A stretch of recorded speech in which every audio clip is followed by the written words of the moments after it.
चंद्रपूर महानगरपालिका निवडणुकीच्या पार्श्वभूमीवर प्रभाग क्रमांक 2 मधील शास्त्रीनगर परिसरात भाजपा शिवसेना महायुतीच्या उमेदवारांची भव्य जाहीर सभा मोठ्या उत्साहात पार पडली। या सभेत महायुतीकडून जोरदार शक्तीप्रदर्शन करण्यात आले असून नागरिकांची मोठी उपस्थिती पाहायला मिळाली। या जाहीर सभेला आमदार किशोर जोरगेवार, किरण पांडव, पूर्व विदर्भ संघटक शिवसेना यांची विशेष उपस्थिती लाभली। आमदारांनी आपल्या भाषणातून महायुतीच्या विकासात्मक धोरणांवर भर देत शास्त्रीनगरच्या सर्वांगीण विकासासाठी कटिबद्ध असल्याचे स्पष्ट केले। घरांना पट्टे, पायाभूत सुविधा, रस्ते, पाणी पुरवठा, स्वच्छता व युवकांच्या रोजगाराच्या प्रश्नांवर ठोस काम करण्याचे आश्वासन त्यांनी दिले। सभेदरम्यान किरण पांडव तसेच उमेदवारांनीही नागरिकांशी थेट संवाद साधत त्यांच्या समस्या जाणून घेतल्या। स्थिर नेतृत्व आणि सक्षम महायुतीच चंद्रपूरच्या विकासाला गती देऊ शकते। महाराष्ट्राचे मुख्यमंत्री व उपमुख्यमंत्री आपल्या सोबत असल्याने विकासाला गती येईल असा विश्वास व्यक्त केला। घोषणाबाजी, जल्लोष आणि उत्स्फूर्त प्रतिसादामुळे संपूर्ण परिसरात निवडणुकीचे वातावरण तापले असून महायुतीचा आत्मविश्वास या सभेमुळे अधिकच वाढल्याचे चित्र दिसून आले। आणि मत बटना दाबायला लावते। आता वडेट्टीवार येईल की आमच्या आदरणीय धानोरकर वहिनी येईल, त्यांना एकच विचारायचं, जर भाषण द्यायला आले तर त्यांना विचारायचं तुम्ही विकासाचं कोणतं मॉडेल घेऊन आलेलं, चंद्रपूर करता तुम्ही काय केलंय, चंद्रपूरला तुम्ही काय करणार आहे हे त्यांना विचारायचं। काही लोक येतील, आमचे बी टीमचे लोक आहे, ते बी टीमचे लोक म्हणतील हम भी ओरिजिनल टीम है, हम बी टीम है, हम बी टीम है, लेकिन हमारे पास में कमल और धनुष्यबाण नहीं है, असे म्हणणारे येतील।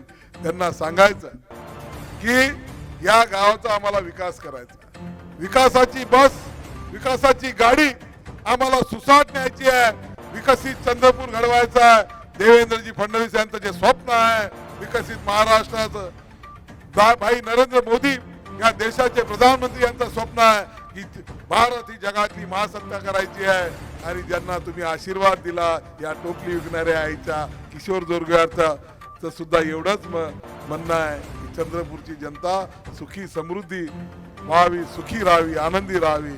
हे स्वप्न साकार करायचं असेल तर 3 चाकांना तुम्ही आशीर्वाद दिलेला आहे। एखाद्या गाडीला 4 चाकं असतात, 3 चाकांना तुम्ही आशीष दिलेला आहे। नरेंद्रजी मोदीच्या माध्यमातून देश सुरक्षित केलेला आहे। देवेंद्र फडणवीसांच्या हातामध्ये तुम्ही महाराष्ट्राची, विकसित महाराष्ट्राची चाबी दिलेली आहे। या विधानसभेचं नेतृत्व करण्याची जबाबदारी तुम्ही मला दिलेली आहे। तुम्ही मला ती संधी दिली, त्यामुळे अनेक समाजसेवेचे कामं सुरू करता आली। अम्मा का टिफिन सारखा उपक्रम सुरू करता आला, अम्मा की पढाई सुरू करता आली। एवढेच नव्हे तर 25 ठिकाणी आपण अभ्यासिका करू शकलो। महामानव डॉक्टर बाबासाहेब आंबेडकरांच्या दीक्षाभूमीसाठी निधी आणू शकलो। या ठिकाणी आपण 515 एकर जागेमध्ये जवळजवळ 650 कोटी रुपये खर्च करून टायगर सफारी आपण आणतोय। उद्याच्या काळामध्ये आपल्याला वाघाला पाहायला, ताडोबाला जायची गरज नाही आणि वाघालाही चंद्रपूरला आपल्या भेट द्यायला यायची गरज नाही, अशी आपण त्या ठिकाणी व्यवस्था केली। आणि हे करत असताना चौथं चाक हे महानगरपालिकेचं चाक, चौथं चाक महानगरपालिकेचं आहे। हे 4ही निवडून आले। या ठिकाणी भारतीय जनता पार्टी शिवसेनेचा महापौर बसेल, तो महापौर बसेल, चंद्रपूरच्या विकासाचे प्रोजेक्ट तयार करेल, इस्टिमेट तयार करेल, ते इस्टिमेटची फाईल बनेल, चंद्रपूरला फाईल बनेल, ती माझ्यापर्यंत येईल, मी ते पालकमंत्र्यांकडे घेऊन जाईन, पालकमंत्री महाराष्ट्राचे, राज्याचे महसूल मंत्री, इतर संबंधित मंत्र्यांकडे घेऊन जातील आणि त्यावर लागणाऱ्या आवश्यक निधीसाठी सही करणारे देवेंद्र फडणवीस मुख्यमंत्री असतील। जर केंद्राकडून पैसे पाहिजे असेल तर नरेंद्रभाई मोदींकडे जाऊन आम्हाला केंद्रातून पैसे आणता येतील। परंतु जर महानगरपालिकेमध्ये भारतीय जनता पार्टीचा महापौर बसला नाही, दुसरा कुणाचा तरी बसला तर काय होईल? तो या दोघांच्या भांडणामध्ये भांडत राहील। तिकडे वडेट्टीवार म्हणे मेरी सुनो आणि आमच्या बहिणी म्हणतील मेरी आवाज सुनो। आणि या दोघांचं भांडण जसं घुगुस नगरपालिकेमध्ये सुरू झालं तसं चंद्रपूरमध्ये सुरू होईल आणि चंद्रपूरचा सत्यानाश केल्याशिवाय राहणार। की भाजप सेनाच्या या उमेदवारांना प्रचंड बहुमताने विजय करावे। येणारा काळ आपल्या सगळ्या प्रभागाचा विकासाच्या अनुषंगाने आणि विचार करून घेतला तर या भारतातल्या या पूर्ण तिन्ही इंजिनमध्ये वरती पण बीजेपीची सरकार आहे, महाराष्ट्रातही बीजेपी युतीची सरकार आहे।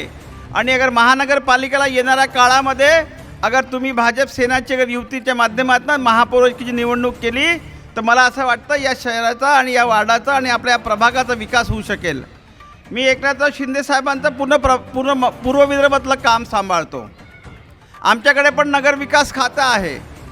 मी विठ्ठलभाऊंसोबत देवाभाऊ आहेत, शीतलताईसोबत देवाभाऊ आहेत, मुख्यमंत्री साहेब आहेत, तर काळजी करायची गरज नाही. जोडीला शैलेशसोबत पण उपमुख्यमंत्री जे नगर विकास खाते ठेवतात तो पण विभाग यांच्याकडे आहे.